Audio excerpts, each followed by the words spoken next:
Alors, bienvenue à vous tous à cette série de conférences sur Jésus et ses activités au ciel.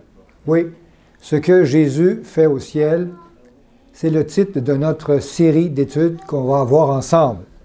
Vous découvrirez donc ce que Jésus fait maintenant dans son sanctuaire céleste. Beaucoup de gens se demandent qu'est-ce que Jésus fait, qui n'est pas encore revenu. Pourquoi Jésus, tarde à ce retour qu'on attend tous de Jésus? Et je pense qu'on l'attend depuis 2000 ans. Hein? Même les apôtres pensaient que son retour serait de leur vécu. Et ce qu'il y est le plus important, c'est ce que Jésus attend de nous aujourd'hui. Sûrement au ciel, il attend quelque chose de nous qui peut-être quelque chose qui n'est pas encore arrivé. Donc, dans cette série, attendez-vous de recevoir ou d'être instruit par des choses assez étonnantes sur des grandes et nouvelles révélations en rapport avec l'Évangile et Jésus-Christ. Toute cette pédagogie qu'on va voir ensemble sera soutenue par les Saintes Écritures. Beaucoup de textes dans la Bible vont être mis à l'écran pour vous faciliter les recherches. On va les lire ensemble, évidemment en se focusant, en regardant, en ayant les regards sur le temple de Dieu. Et on croit que Jésus au ciel est dans le temple de Dieu, le sanctuaire céleste, et savoir qu'est-ce qu'il fait là-bas, c'est notre objectif de cette série. Je me nomme Claude Lemay. Je suis un ancien informaticien à la retraite. Et aujourd'hui, je me spécialise dans l'étude de la Bible. Ça fait plusieurs fois que cette présentation, je la donne dans la région de Québec. Et certaines personnes m'ont dit qu'ils ont été grandement enrichis par les révélations contenues dans ces présentations qu'on va y avoir aujourd'hui et les semaines suivantes. J'espère que ça sera de même pour vous aujourd'hui. Donc, on va débuter aujourd'hui par une introduction sur la série de présentations qu'il va y avoir sur les cours en rapport à ce que Jésus fait au ciel. Mais aujourd'hui, c'est l'introduction à l'histoire du temple de Dieu, ce qui va nous introduire à avoir un esprit dirigé vers ce temple de Dieu qu'on va décrire et qu'on va essayer de comprendre qu'est-ce que Jésus ou Dieu voulait nous révéler à travers ce temple qu'il avait demandé de construire dans le temps de Moïse. Donc, ça va durer jusque, au mois de juin. Donc, évidemment, on ne peut pas tout voir dans une présentation. Hein. Il y a beaucoup de sujets, c'est long à voir tout cela. Et aujourd'hui, nous allons juste brosser une histoire. Les prochaines semaines, on va entrer dans le sujet et on va comprendre le symbolisme de la conception du sanctuaire céleste et de la conception, excusez-moi, du sanctuaire terrestre, parce que Dieu a demandé à Moïse de se construire un sanctuaire. Et en dernier lieu, à la fin, on va essayer de comprendre ce que toute cette composition a rapport avec notre vie. Et on va aller au-delà, essayer de voir, vous savez, on attend le retour de Jésus. Alors comment ça va se passer, ces événements, en rapport avec le retour de Jésus? Quand est-ce qu'il revient, ou est-ce que c'est pour bientôt? Et quels sont les événements qui vont se passer pendant son retour ou un peu avant? Donc, à travers le moyen pédagogique du temple de Dieu, qu'on appelle son sanctuaire, un temple que Dieu a demandé de construire, que c'est Dieu qui a voulu avoir ce genre de construction. C'est lui qui a demandé à Moïse de lui construire un sanctuaire. Et à travers ce moyen pédagogique, on va essayer de découvrir ce que Jésus fait pour nous, ce que Jésus a déjà fait pour nous, et ce que Jésus veut dans la suite des temps faire encore pour nous, pour toute l'éternité. Donc, adaptez vos agendas tous les samedis, donc après-midi, 2 heures, pour libérer ces journées et venir ici poursuivre cette grande enseignement, cette grande épopée de l'histoire du temple de Dieu. On a jusqu'à la fin du mois de juin. Mais il y a des gens qui se disent c'est difficile d'être présent chaque semaine. Donc, il y a une petite vidéo qui tourne présentement et les présentations qui sont ici vont être aussi disponibles sur un site Internet, sur le site Centre d'études bibliques de Québec. Et on peut cliquer sur les cours. Et là, il y a un menu et on va voir le cours en ligne qui va s'appeler le cours « Que fait Jésus au ciel ?» Et à chaque fois qu'il y a une présentation qui va se donner ici, quelques jours après, elle va être disponible sur Internet. Donc, quelqu'un qui manque une présentation peut aller voir durant la semaine, reprendre le cours là où il a manqué et revoir cette présentation qu'il y a eu ici, puis après ça, poursuivre, revenir nous voir. On essaie évidemment de combler à tous les besoins. Donc, Centre d'études bibliques de Québec. www.centreetudesbibliques.org. Facile à se retenir, d'ailleurs. Pour les questions. Donc, les questions, étant donné qu'il y a une vidéo, il va y avoir une période de questions, mais à la fin de la présentation, donc à cause de l'enregistrement. Donc, prenez en note vos questions sur une petite feuille, un petit papier, puis à la fin, il va y avoir une ouverture d'une période de questions qui va durer autant qu'il y a de questions disponibles et on va vider toutes vos questions en rapport à la présentation qu'il y a eu. Amen? Donc, les questions après. Mais avant de commencer aujourd'hui, juste avant de commencer, est-ce qu'il y a des questions? Tout va bien? Tout le monde est prêt pour cette présentation? Alors, on peut débuter. Que fait Jésus au ciel? Module d'introduction à l'histoire du temple de Dieu. Oui, au début, le temple de Dieu était peut-être dans le jardin d'Éden. Hein? Le jardin d'Éden, ça c'est Adam et Ève. Et le jardin d'Éden était un endroit privilégié où Adam et Ève pouvaient rencontrer Dieu.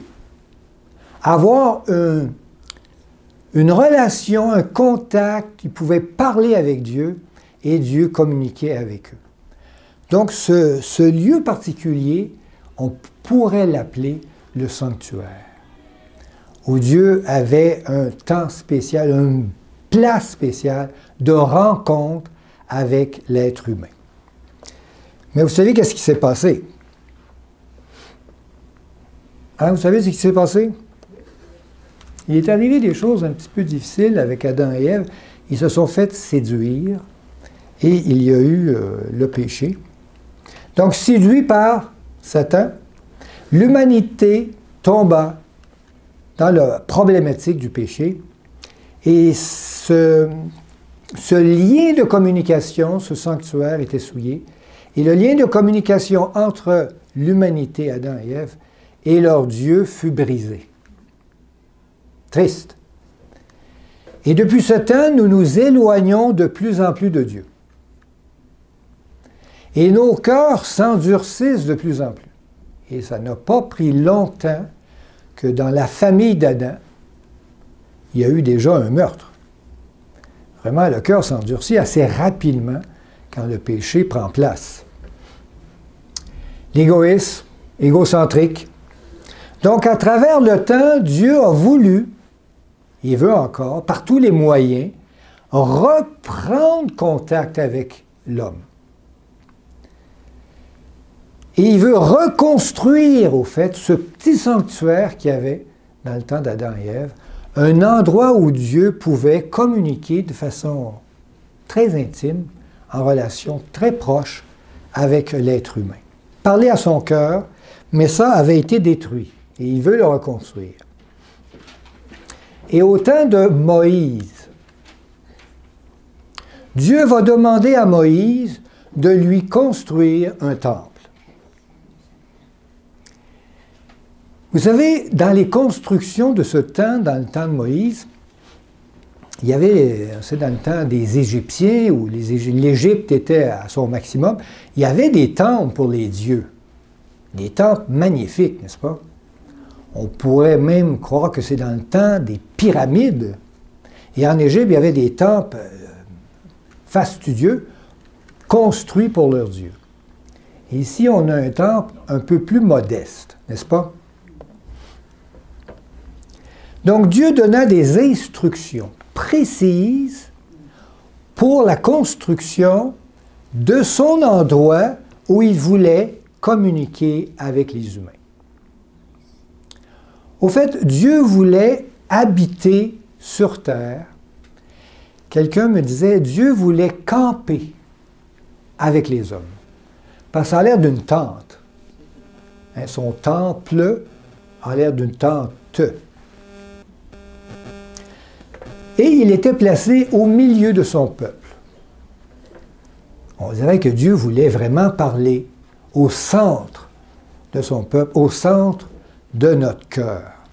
Mais avec génie, vous savez que Dieu a un esprit qui dépasse le mien, hein, soyez certains de ça. Et son génie, Dieu s'arrangea pour que chaque partie de son sanctuaire avait un sens et qui voulait par chaque partie de construction du modèle qu'il nous a demandé, nous donner une instruction pour que l'on puisse connaître son grand plan de salut pour l'humanité et comment il s'y prendrait pour reprendre contact avec les hommes et remettre en fonction ce lien d'intime parfait qu'il y avait au temps de Adam et Ève. Donc il voulait par ce moyen-là expliquer son grand plan de salut pour l'humanité. Et Moïse lui a construit ce temple. À peu près vers quelle année? Hein, vous êtes très bon. En 1450 avant Jésus-Christ. Donc un temple fut construit pour favoriser la communication de Dieu avec les hommes.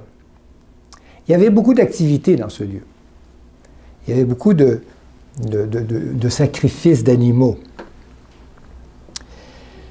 Et aujourd'hui, on va essayer de brosser un peu l'histoire de ce temple, de ce que Dieu a demandé jusqu'à aujourd'hui.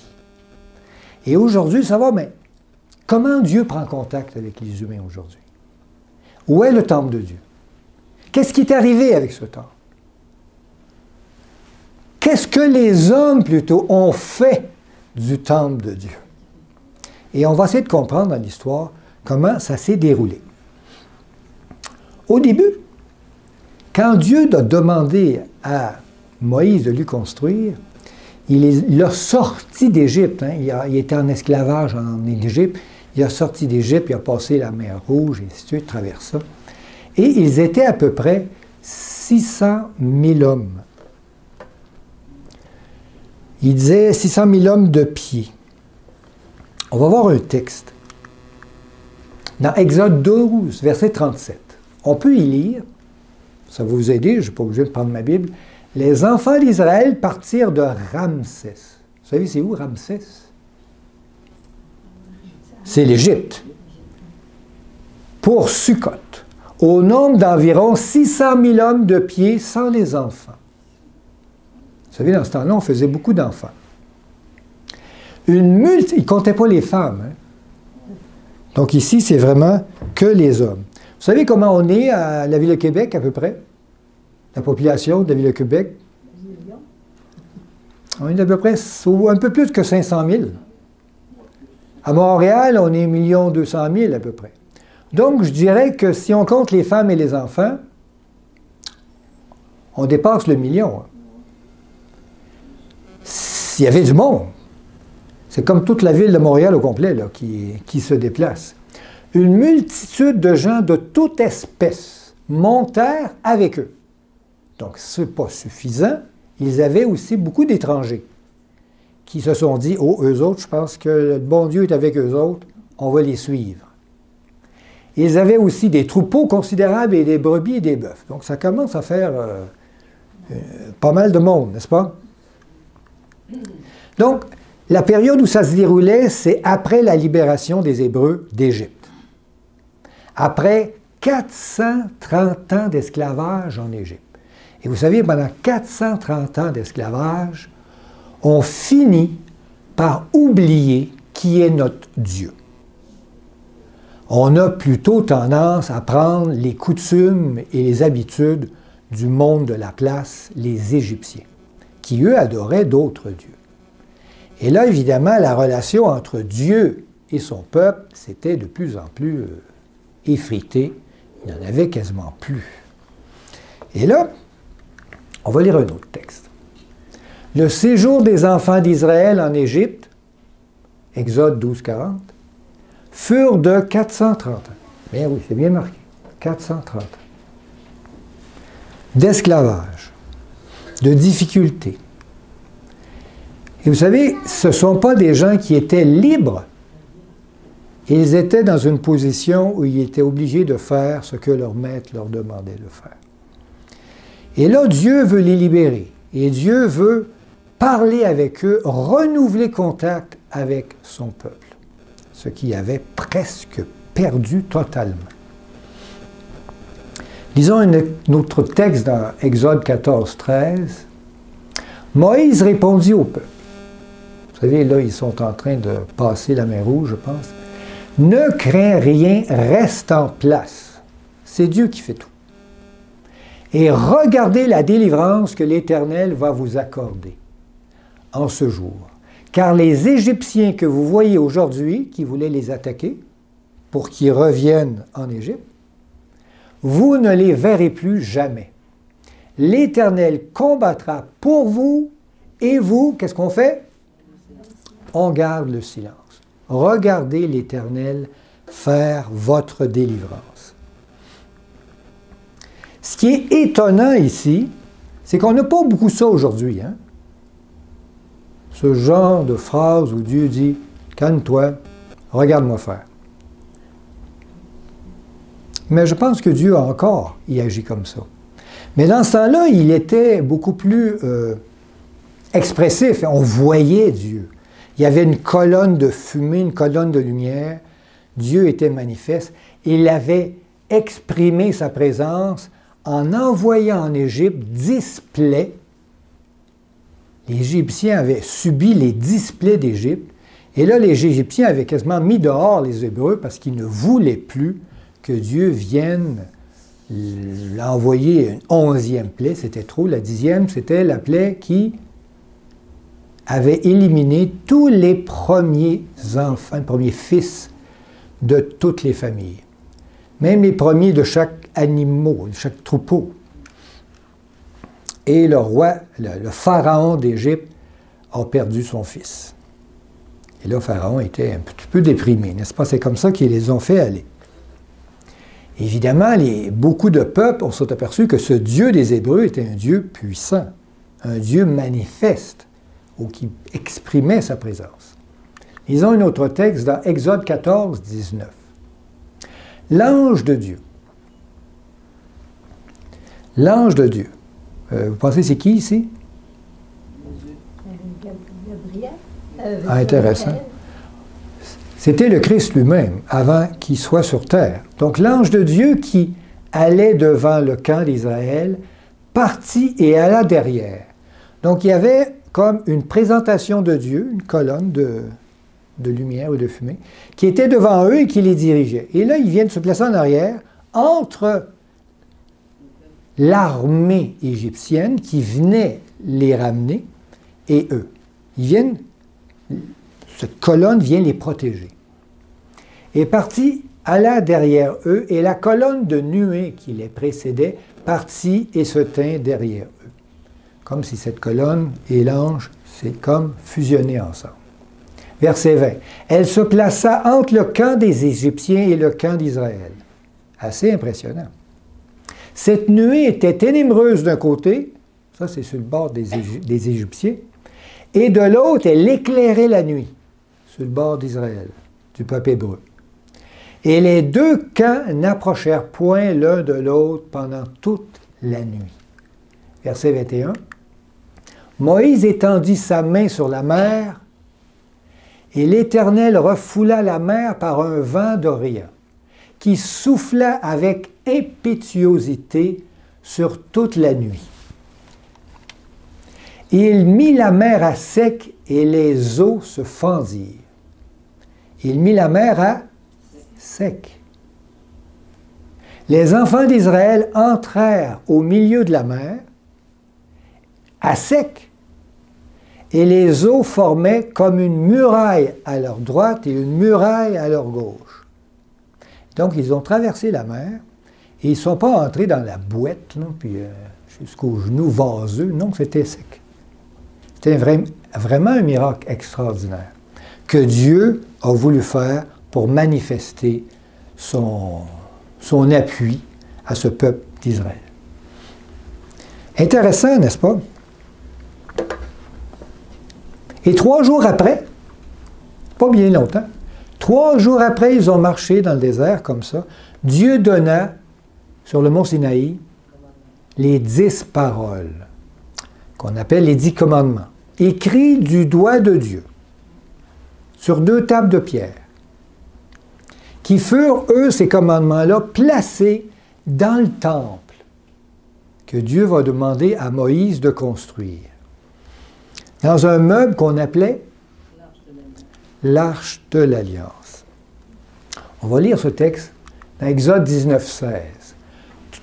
Le 3e jour au matin,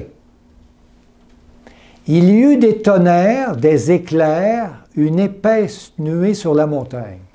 Le son de la trompette retentit fortement, donc ça, quelque chose qui faisait peur, en tout cas qui... Et tout le peuple qui était dans le camp fut saisi d'épouvante. Dieu voulait vraiment que sa présence soit reconnue, qu'on reconnaisse que c'était lui qui était là, que c'est lui qui sauve, et que c'est lui qui va demander à Moïse ses instructions pour que le peuple reconnaisse qu'il est le Dieu d'Israël. Et une semaine plus tard, Dieu va demander à Moïse, à travers Moïse, à son peuple, de lui construire un sanctuaire pour mettre les 10 paroles dedans. Et pour que Dieu puisse venir habiter, camper avec son peuple qu'il a libéré d'Égypte. Une semaine plus tard. On va lire ça dans Exode 25, verset 8. Dieu dit à Moïse, « Ils me feront un sanctuaire, et j'habiterai au milieu d'eux. » Wow! Moi, j'étais... Mais c'est fantastique. Dieu qui vient habiter dans le peuple. Vous ferez le tabernacle et tous ses ustensiles d'après le modèle que je vais te montrer. Donc Dieu va montrer à Moïse la maquette, le plan, comment construire son sanctuaire, et Moïse va pouvoir le construire correctement. Et c'est dans le désert du Sinaï que Dieu révéla à Moïse ses plans de construction de son sanctuaire. Et Moïse a vraiment fait exactement comme Dieu l'avait demandé. Mais Dieu était tellement précis qu'il ne pouvait pas faire autrement. Hein? C'était d'une précision, on ne pouvait pas se tromper. Dieu avait donné des détails sur la longueur, la hauteur, les tissus employés, la couleur. Alors Moïse, là, il ne pouvait pas faire autrement que de faire ça correctement. Et ça a donné quelque chose qui ressemblait à ça. Donc, il y a une tenture tout le tour. Il y a comme 2 grands services ici. Et il y avait une tente dans laquelle Dieu habitait. Les appartements de Dieu, là. On appelle la tente de la rencontre, le tabernacle, ou la tente d'assignation, là où on parlait avec Dieu, là où Dieu voulait se manifester. C'est quel temple, ça? Oui, c'est un petit peu plus tard. Donc,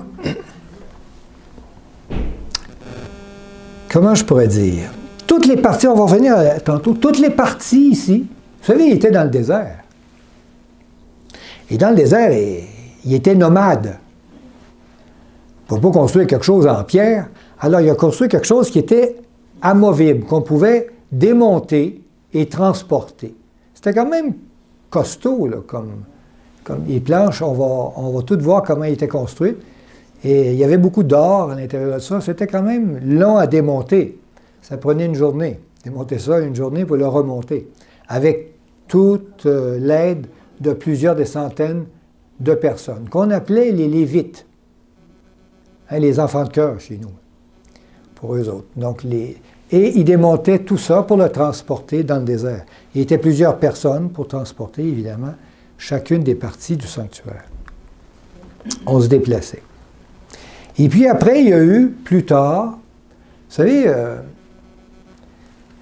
plus tard, avec Salomon, Salomon avait un palais. Il vivait dans une maison belle, grande, vaste.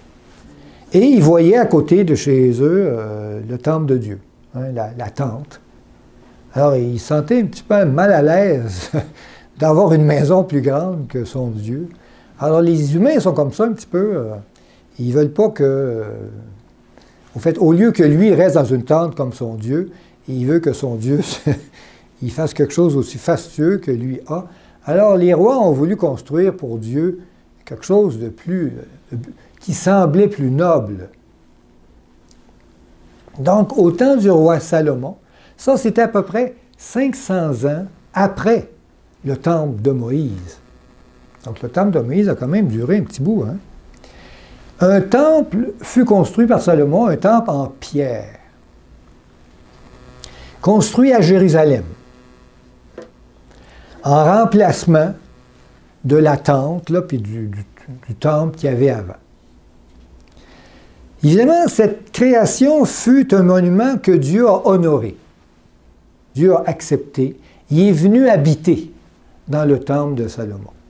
On a vu sa gloire remplir le temple. Dieu a vraiment exprimé sa présence. Il a agréé cette construction. Mais ce temple-là, Salomon l'a construit, mais c'est David qui voulait le construire. Hein? Vous savez, David, c'est qui? C'est le papa de Salomon, le roi David. Et David voulait construire un temple à son Dieu. Mais David, il n'a pas pu le construire parce que c'était un temps qui n'était pas tout à fait le bon. Alors Dieu a demandé plutôt à son fils de le construire.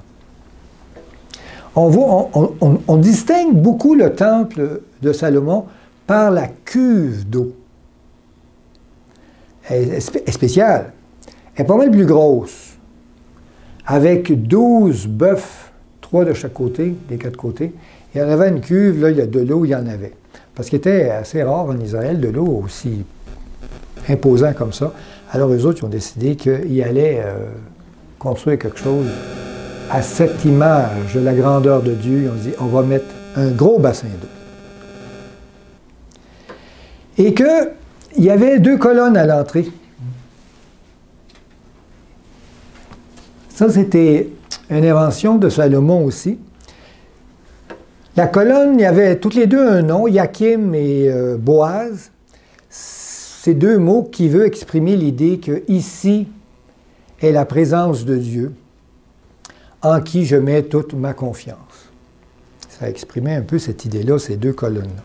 Mais il est important de comprendre que ce que Salomon a construit n'était pas exactement ce que Dieu avait demandé à Moïse. Salomon avait mis des choses un peu plus vastes, et Salomon avait construit quelque chose de 2 fois plus grand. Il dit, moi je vais construire quelque chose, puis ça allait un petit peu plus grand, parce que il me semble que la petite tente, c'était pas assez grand. Alors il a construit ça. Il a mis des fenêtres en haut, il a fait des choses un petit peu à sa manière pour rendre les choses plus commodes. On va lire des textes. Dans 2 Samuel, chapitre 7, verset 4. C'est dit, la nuit suivante, la parole de l'Éternel fut adressée à Nathan. Nathan, qui est un prophète, il va parler à David. Va dire à mon serviteur David, ainsi parle l'Éternel, est-ce toi qui me bâtiras une maison pour que j'en fasse ma demeure? Il pose une question, il dit, ouais, je t'ai-tu demandé ça? Verset 6. Mais je n'ai point habité dans une maison depuis le jour où j'ai fait monter les enfants d'Israël hors d'Égypte jusqu'à ce jour. J'ai voyagé sous une tente et dans un tabernacle. Verset 7. Partout où j'ai marché avec tous les enfants d'Israël, ai-je dit un mot à quelqu'une des tribus d'Israël à qui j'avais ordonné de paître mon peuple d'Israël? Ai-je dit, pourquoi ne bâtissez-vous pas une maison de cèdre à moi? Là? Donc, Nathan est en train de dire, Dieu t'a jamais demandé de construire ça. Verset 12. Quand tes jours seront accomplis et que tu seras couché avec tes pères, donc quand il sera mort, hein, j'élèverai ta postérité après toi, il va y avoir un fils, Salomon, celui-ci qui sera sorti de tes entrailles, et j'affermirai son règne. Salomon a eu une royauté qui a duré pas mal longtemps. Ce sera lui qui bâtira une maison à mon nom. Donc il dit à David, c'est pas toi, c'est ton fils, et j'affermirai pour toujours le trône de son royaume. Amen.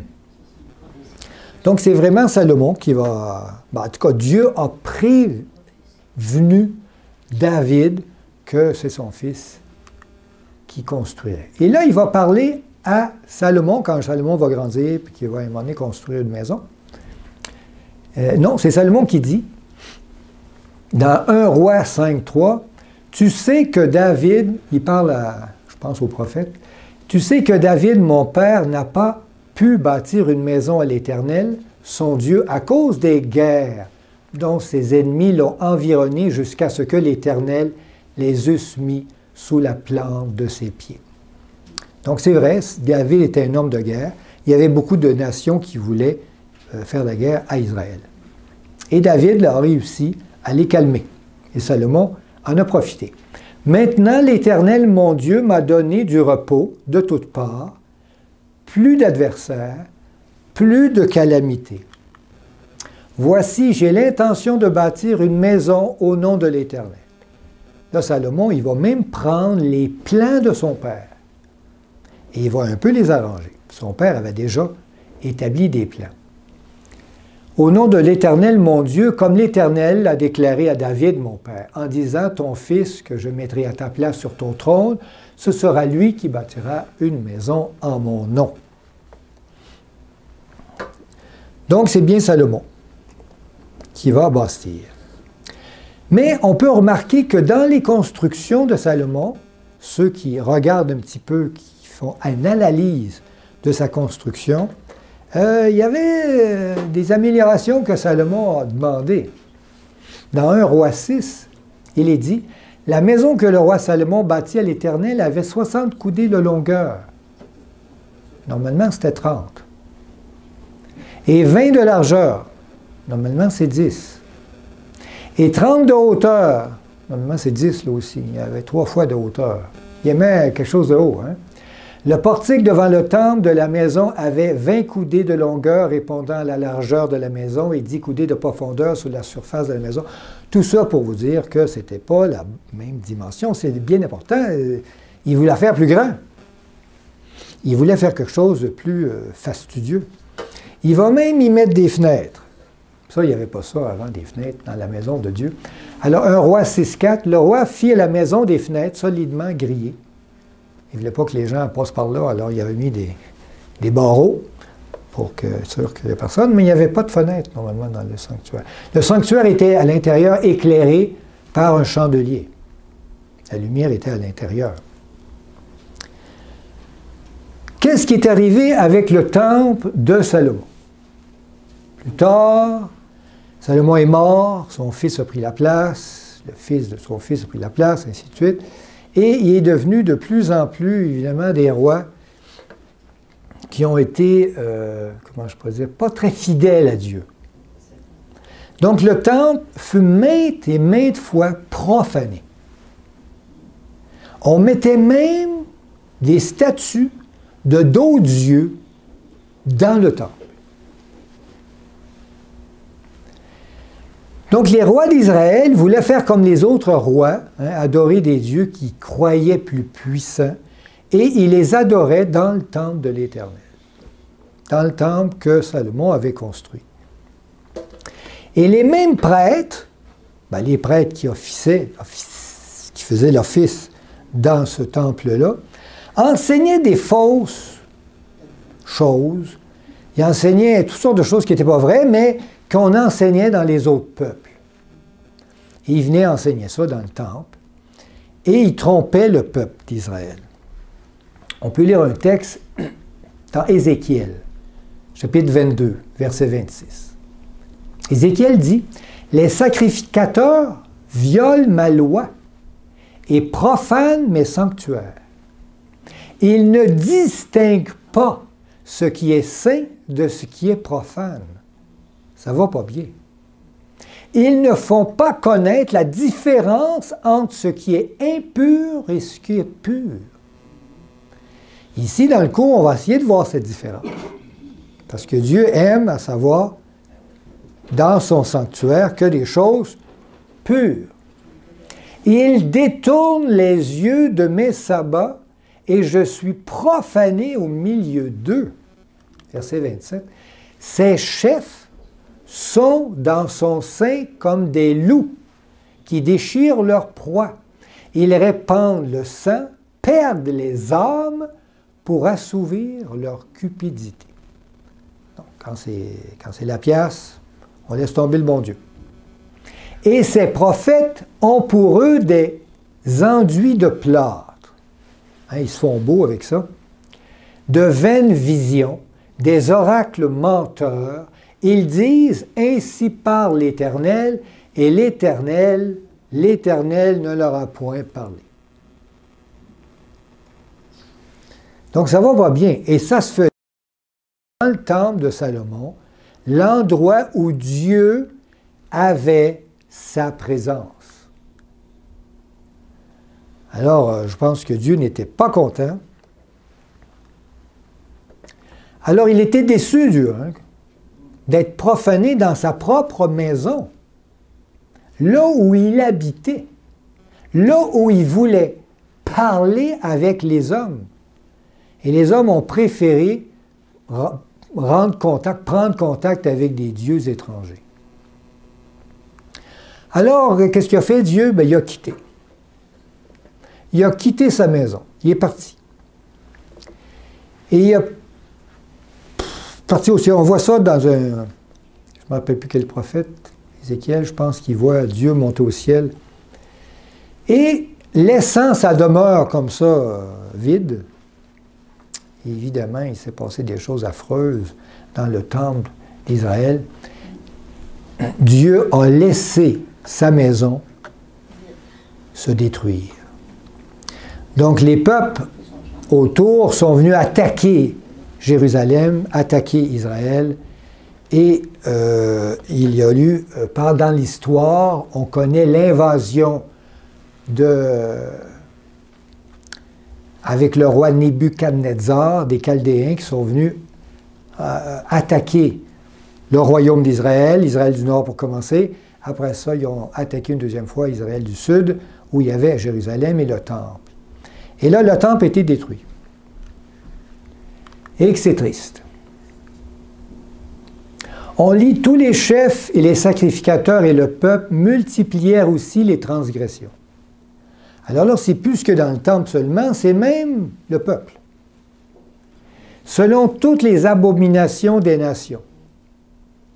Et ils profanèrent la maison de l'Éternel qu'ils avaient sanctifiée à Jérusalem. L'Éternel, le Dieu de leur père, donna de bonne heure à ses envoyés la mission de les avertir, Donc Dieu a envoyé des prophètes à Israël. Il a envoyé des prophètes pour dire arrêtez, c'est pas correct ce que vous faites. Car il voulait épargner son peuple, il voulait aussi épargner sa demeure.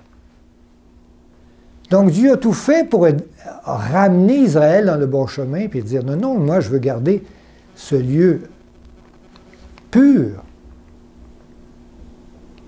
Est-ce qu'on fait ça, nous, garder ce lieu pur, pour que Dieu puisse communiquer avec nous? Mais ils se moquèrent des envoyés de Dieu. Ils méprisèrent ses paroles et ils se rallièrent de ses prophètes, jusqu'à ce que la colère de l'Éternel contre son peuple devint sans remède. Alors l'Éternel fit monter contre eux le roi des Chaldéens et tua par l'épée leurs jeunes gens dans la maison de leur sanctuaire. Des massacres dans la maison en plus. Il n'épargna ni le jeune homme, ni la jeune fille, ni le vieillard, ni l'homme aux cheveux blancs. Il livra tout entre les mains du roi Nebuchadnezzar. Et Nebuchadnezzar emporta à Babylone tous les ustensiles de la maison de Dieu. Et il y avait beaucoup de choses en or. Alors il a tout ramené ça à Babylone. Grand et petit, les trésors de la maison de l'Éternel et les trésors du roi et de ses chefs. Il est même allé dans la maison du roi, il y avait aussi des choses assez belles, il les a toutes ramenées à Babylone. Ils brûlèrent la maison de Dieu. Ils ont mis le feu. Ils livrèrent au feu tous ses palais et détruisirent tous les objets précieux. Oh, que ça va pas bien. Donc Dieu était vraiment pas très content, n'est-ce pas?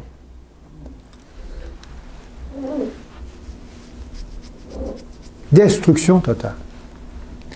Alors, je pense que Dieu est en train de dire à son peuple qu'il y a quelque chose qui ne va pas. Que là, la communication est perdue. Que là, je suis comme parti. Là. Et là, il va y avoir une déportation de toute, une grande partie du peuple hébreu vers Babylone. Et ils vont vivre là 70 ans avant d'être amenés à Jérusalem. Et là, ils vont essayer de reconstruire le temple quand ils vont revenir à Jérusalem, après 70 ans de déportation. Ils vont construire quelque chose qui ressemble à ça. Bon, la grosse cuve n'est plus là. On les a remplacés par des petites cuves. Les deux colonnes sont venues, puis on a remis un peu, on a retapé le temple. Donc, 70 ans après la destruction du temple de Dieu, sous la dynastie médo-perse, et avec le commandement du roi Cyrus, les Israélites purent reconstruire le temple de Salomon au milieu de ses ruines. Les pierres étaient tombées, c'était brûlé à l'intérieur, mais évidemment à une échelle moins grandiose, moins faste. Mais ils ont pu reconstruire quand même le temple de Dieu. Ils ont un texte dans 2 Chroniques 36, verset 22. La première année de Cyrus. Donc Babylone a tombé, c'est les Médo-Perses qui sont venus prendre le contrôle du monde avec Cyrus, roi de Perse, afin que s'accomplisse la parole de l'Éternel prononcée par la bouche de Jérémie, parce que c'est Jérémie qui avait prophétisé que 70 ans après, il reviendrait. L'Éternel réveilla l'esprit de Cyrus, roi de Perse, qui fit faire de vive voix et par écrit cette publication dans tout son royaume. Donc Cyrus va vraiment faire quelque chose d'étonnant pour un roi étranger qui n'est pas du tout fidèle au Dieu d'Israël, mais le Saint-Esprit va parler à son esprit à lui, au roi Cyrus. Il dit « Ainsi parle Cyrus, le roi de Perse, l'Éternel, le Dieu des cieux, m'a donné tous les royaumes de la terre. Et il m'a commandé de lui bâtir une maison à Jérusalem en Juda. Qui d'entre vous est de son peuple? Que l'Éternel, son Dieu, soit avec lui et qu'il monte à Jérusalem, reconstruire évidemment le temple. » Mais malheureusement, vous savez, quand il y a eu la déportation, que Nebuchadnezzar a tout amené, les ustensiles, les choses à Babylone, il y avait des prêtres qui étaient très respectueux du temple, et ils ont caché quelque chose de très important. L'Arche de l'Alliance. Dans l'Arche de l'Alliance, il y avait les 10 commandements, et c'était un meuble tout en or, et il paniquait à l'idée que d'autres peuples étrangers puissent posséder ce meuble sacré où il y avait au-dessus de l'arche la présence de Dieu. Alors les prêtres, ils l'ont caché, et après, ils sont tous morts. Là, il n'y a plus personne qui peut nous dire où c'est qu'ils l'ont caché. Et aujourd'hui encore, on cherche l'Arche de l'Alliance. Vous vous rappelez le film Indiana Jones, l'Alliance perdue, l'Arche de l'Alliance perdue? Ben, c'est l'histoire du peuple d'Israël qui ont perdu ce qui c'est qu'ils l'ont caché. Et quand ils ont reconstruit ce temple, ici, ben, ils ont mis des meubles, ils ont mis des choses, mais l'Arche de l'Alliance n'est pas là. Ils ne l'ont pas retrouvée, pensant qu'un jour, ils la retrouveraient. Donc, Dieu n'est jamais venu habiter ce temple. Dieu n'est jamais venu, dans sa présence, dans sa lumière, exprimer qu'il était présent dans ce temple. Mais on continuait quand même les rituels. On continuait toujours, ainsi de suite, les rituels. On priait Dieu, on continuait les rituels. Tout était là, mais Dieu, la Shekinah, on appelait ça la Shekinah, la présence de Dieu n'a plus jamais été révélée en Israël. Et on ne l'a même pas remplacé. On n'a même pas fait un autre meuble semblable. On n'a pas essayé, on n'a pas même osé de reconstruire ce que Dieu avait construit au début. Donc, les 10 commandements, ils étaient dedans. Donc, on a perdu les 2 tables des 10 commandements, ils étaient dans l'arche. Peut-être qu'un jour, on va la retrouver. Qu'est-ce que vous en pensez? Non. Ça serait intéressant. Et ça remettrait en perspective l'importance des 10 commandements de Dieu, n'est-ce pas? Moi, je trouverais ça très intéressant. Et pendant tout le temps avant la venue du Christ, et ainsi de suite, puis après ça, il y a eu les Grecs qui ont dominé le monde, et après ça, il y a eu les Romains qui ont dominé le monde. Et là, il y a eu le temple qui a été remplacé. Il était construit où, ce temple-là? À Jérusalem. Mais il y a eu un roi qui s'est dit, hey, ça va faire, c'est pas assez vaste, c'est pas assez grand. Hérode a construit un temple. Mais lui, Hérode, il aimait les entreprises architecturaux de grande envergure. Ça a été, au temps d'Hérode, presque une des 7 merveilles du monde. La ville de Jérusalem était trop petite, alors il l'a vraiment agrandie. Il a déporté la moitié de la ville. Il a aplani des collines qu'il y avait pour rendre ça bien plat. Il a vraiment fait une construction de grande envergure. Ça a duré 40 ans, ou 30 ans, 40 ans, la construction de ce temple. Vous savez, la partie du temple de Salomon, mais c'est juste ça ici, là, qui a agrandi, puis ainsi de suite. Alors lui, Hérode, il a fait vaste autour. Le portique, et ainsi de suite, il a fait quelque chose de grandiose. Donc, on peut dire que c'est 30 ans avant que Jésus vienne sur terre. Ça a commencé la construction. Hérode, lui, il voulait gagner la faveur des Juifs. Il voulait que les Juifs l'aiment, puis il voulait que ce Dieu-là puisse avoir tout le peuple juif. Vous savez qu'une fois par année, tout le peuple juif venait au temple. C'était financièrement très payant parce qu'il y avait des commerces, il y avait toutes sortes de choses, et il y avait des millions de personnes là, qui venaient au temple une fois par année. Et tous ces gens, évidemment, avec le commerce et ainsi de suite, il y avait de quoi faire quelque chose qui faisait tourner l'économie pour la dynastie romaine là, de Rome. Mais ça a été long, 40 ans. Et ce fut un monument des plus prestigieux qu'il peut y avoir dans le temps. Magnifique. Les Romains en étaient fiers. Et les Juifs aussi, de ce temps-là. Leur temple, c'était un monument là, d'une gloire qu'on pouvait voir de loin. Mais ils ont mis le feu. Je te le dis. Alors, les Juifs étaient très réfractaires hein, aux demandes de Rome.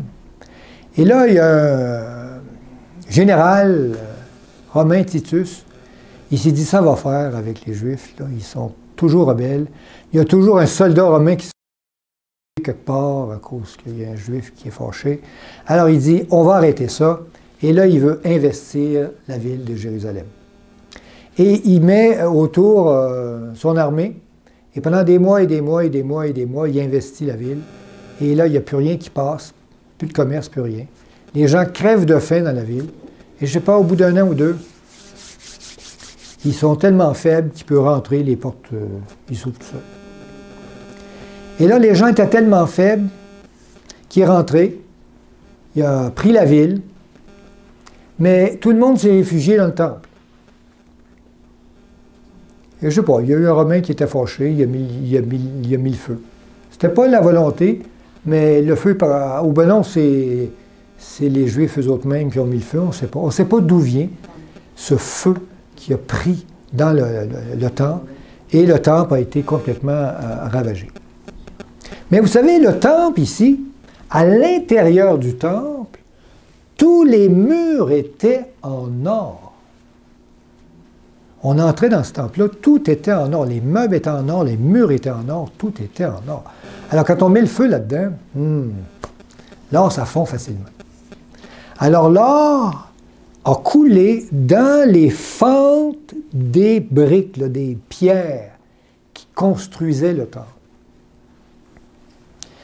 Et par la suite, vous savez ce qui est arrivé, il y a eu évidemment, après Rome, il y a eu d'autres dynasties qui ont dominé le monde, et Israël s'est fait attaquer par d'autres peuples.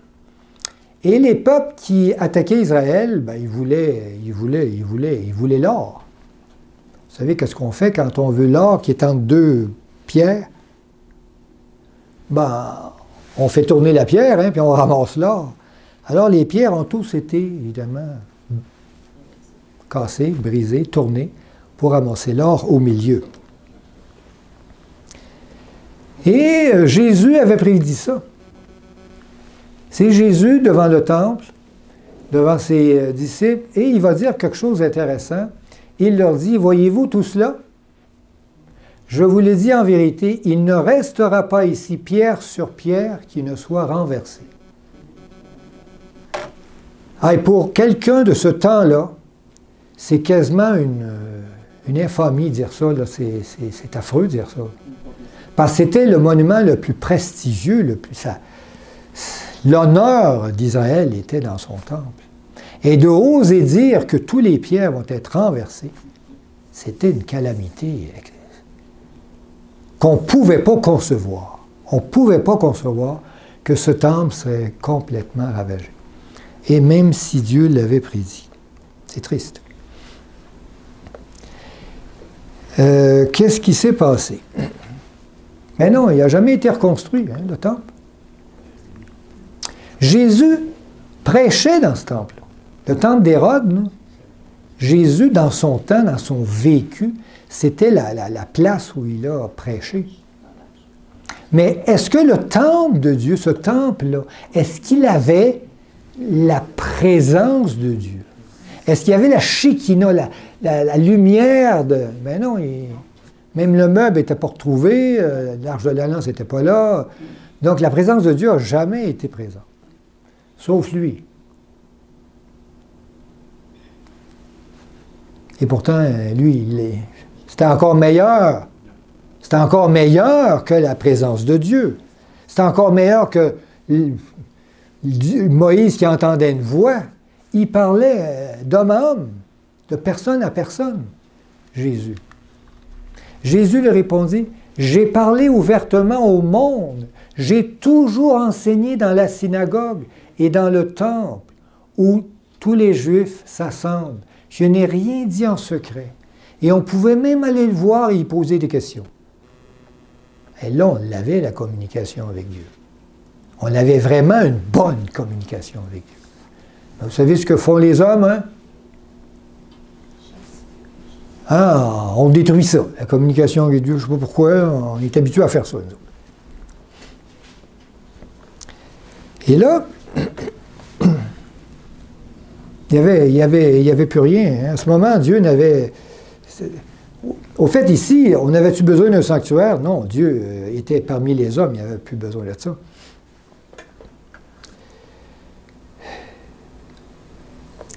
Au fait, Dieu veut toujours remettre en vigueur sa communication.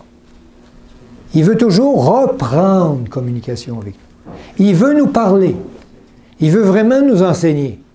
Et qu'est-ce qu'on a fait de Jésus?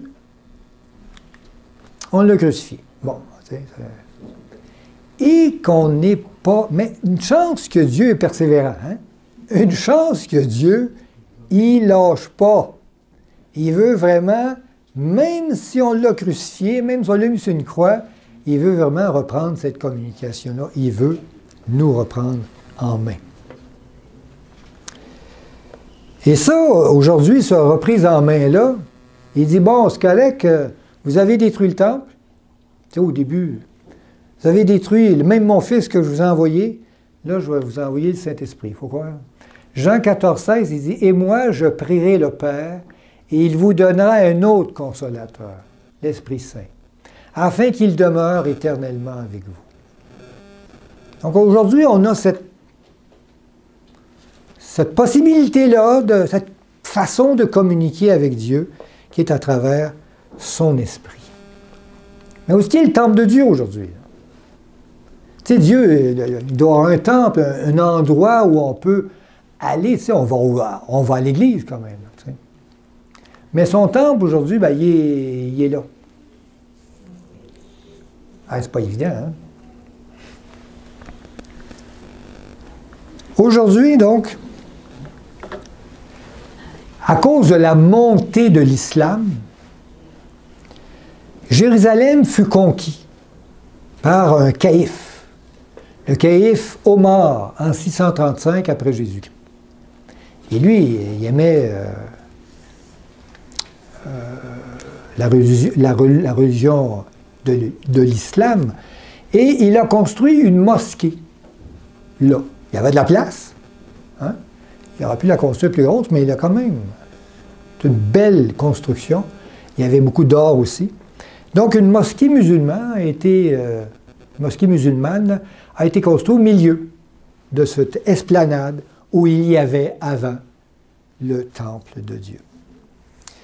Donc, c'est plus juif, c'est rendu musulman. Et on l'appelle le dôme du rocher. Assez reconnaissable par son dôme en or. On le voit de très loin d'ailleurs. Donc, pour les musulmans d'aujourd'hui, le site surnommé le Dôme du Rocher, est un des lieux les plus sacrés de l'islam, à part évidemment la Kaaba de la Mecque, ils font le tour, là, et la belle mosquée de Médine, là, où tout le monde il va visiter ça.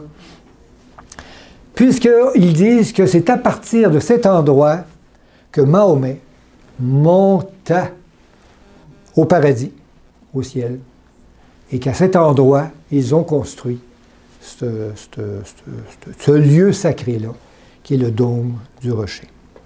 Mais aujourd'hui, où c'est qu'on va pour... ben, nous autres, là, notre Dieu, le Dieu...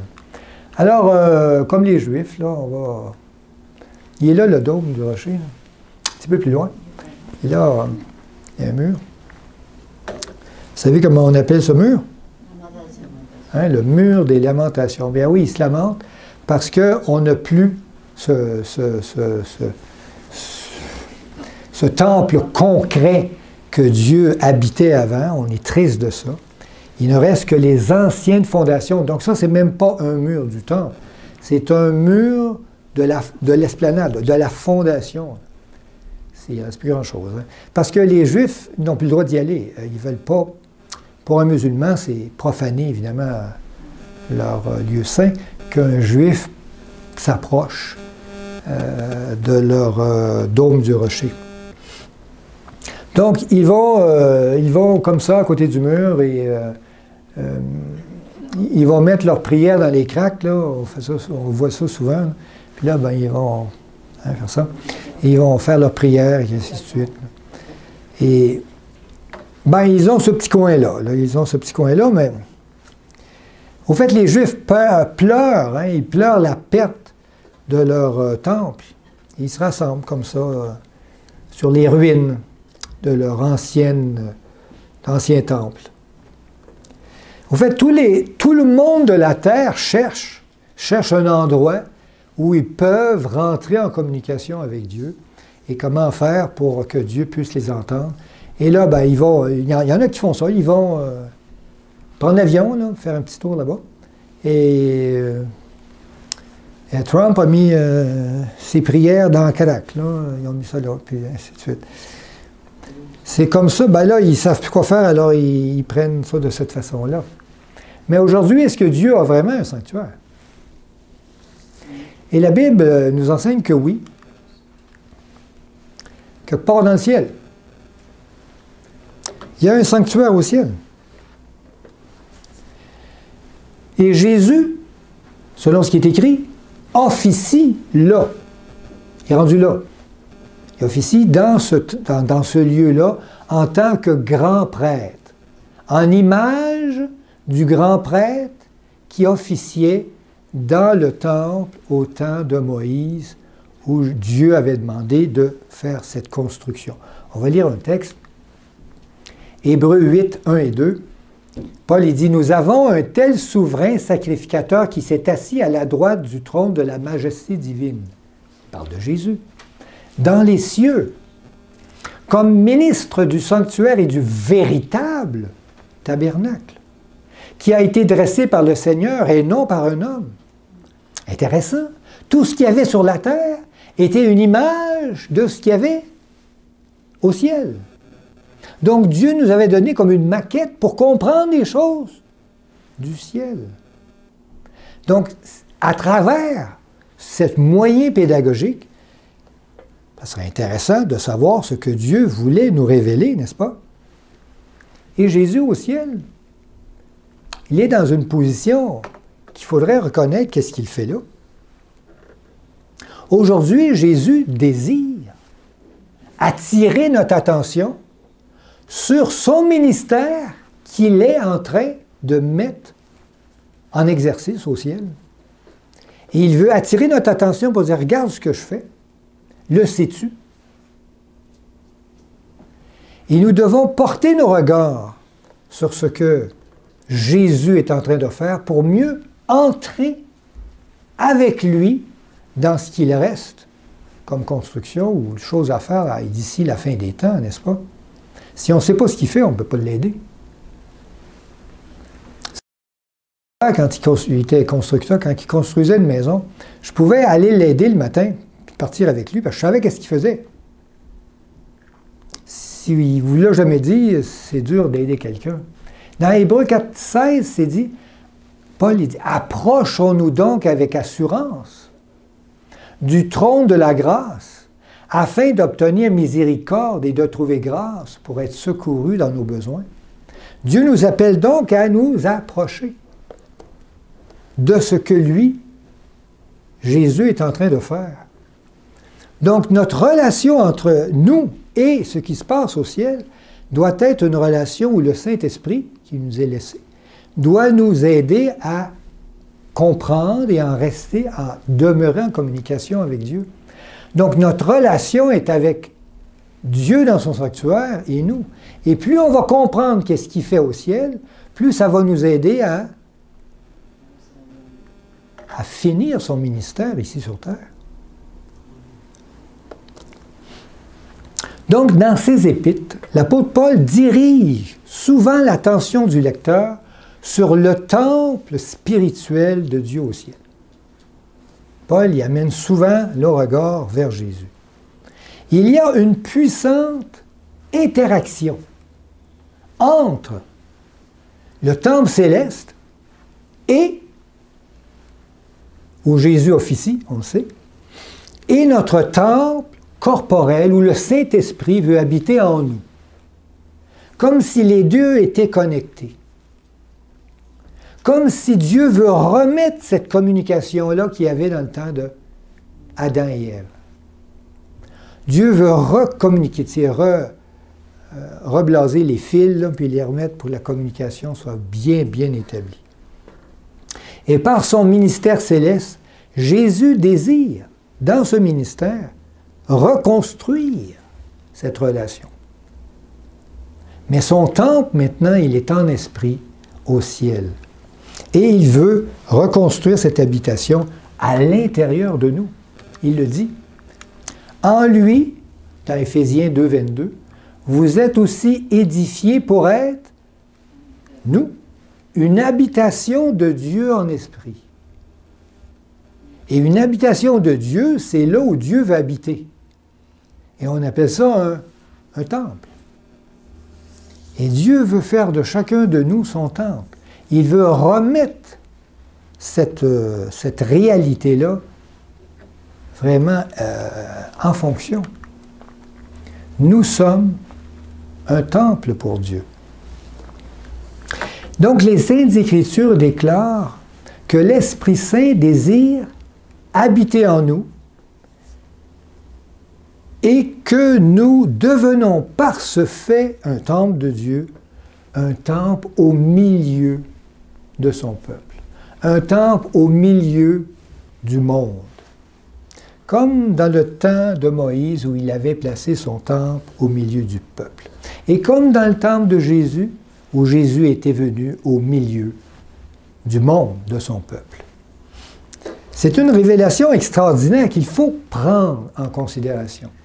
Paul il dit, ne savez-vous pas que vous êtes, c'est assez clair, le temple de Dieu, et que l'Esprit de Dieu habite en vous.